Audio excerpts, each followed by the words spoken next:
നമസ്കാരം. കളക്ട്രേറ്റിലെ 30 ഓഫീസുകളുടെ പ്രവർത്തനം നിലച്ചു എന്ന വാർത്തയാണ് ഇപ്പോൾ അവസാനമായി പുറത്തു വരുന്നത്.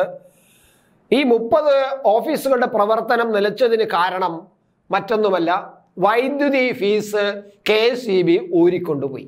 കറണ്ട് ചാർജ് അടയ്ക്കാൻ ഒരുപാട് കുടിശ്ശിക ഉണ്ട്. അങ്ങനെ ഒരുപാട് കുടിശ്ശിക വന്നപ്പോൾ KSEBക്ക് പിടിച്ചു നിൽക്കാൻ പറ്റുന്നില്ല.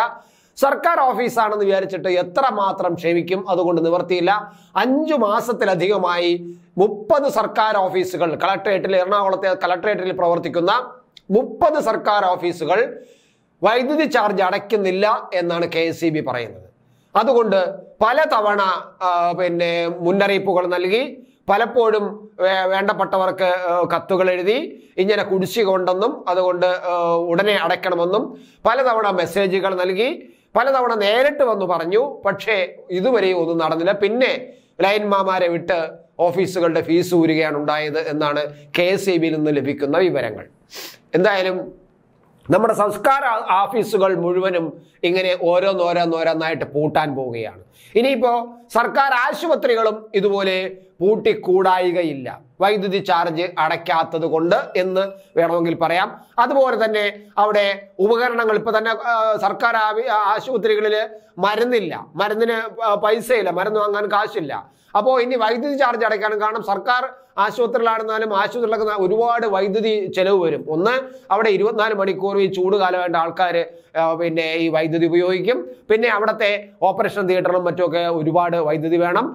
അതുപോലെ തന്നെ മെഡിക്കൽ ഉപകരണങ്ങൾ പ്രവർത്തിപ്പിക്കാൻ ഒരുപാട് വൈദ്യുതി വേണം.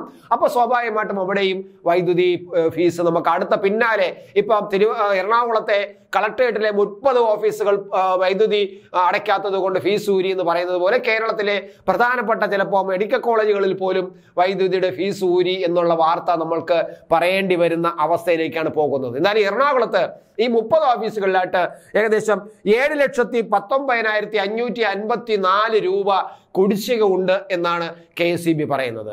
വിദ്യാഭ്യാസ വകുപ്പിന്റെ ഒരു ഓഫീസ് കളക്ട്രേറ്റിലുണ്ട്.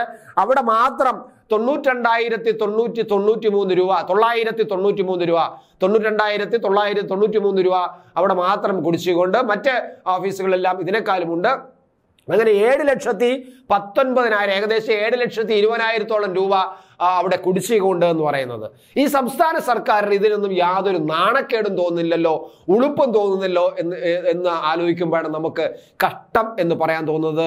നമ്മുടെ ഗതികേട്, നമ്മുടെ കേരളീയരുടെ ഗതികേട് എന്ന് പറയാൻ തോന്നുന്നത്.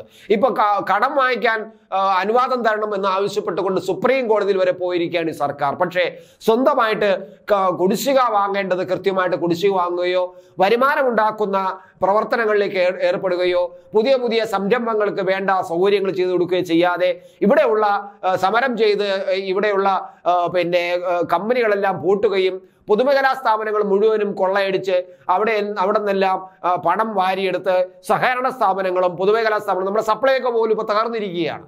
സപ്ലൈകോ എന്നുള്ള ജനങ്ങൾക്ക് വേണ്ടിയിട്ട് പ്രവർത്തിക്കേണ്ട ഒരു സ്ഥാപനമാണ്. പക്ഷേ അതുപോലും ഇപ്പോൾ തകർന്ന് തരിപ്പണമാകാൻ പോകുന്നു. അപ്പോൾ അങ്ങനെ നോക്കുമ്പോൾ ഈ സംസ്ഥാന സർക്കാരിന്റെ കീഴിൽ, പിണറായി സർക്കാരിന്റെ കീഴിൽ എന്തൊരു ഗതികേടാണ് നടക്കുന്നത്. സർക്കാർ ഓഫീസുകൾ ഓരോന്നായിട്ട് വൈദ്യുതി പോലും അടയ്ക്കാൻ കഴിയാതെ പൂട്ടേണ്ടി വരുന്നു എന്ന് പറഞ്ഞാൽ കഷ്ടം കേരളത്തിന്റെ അവസ്ഥ.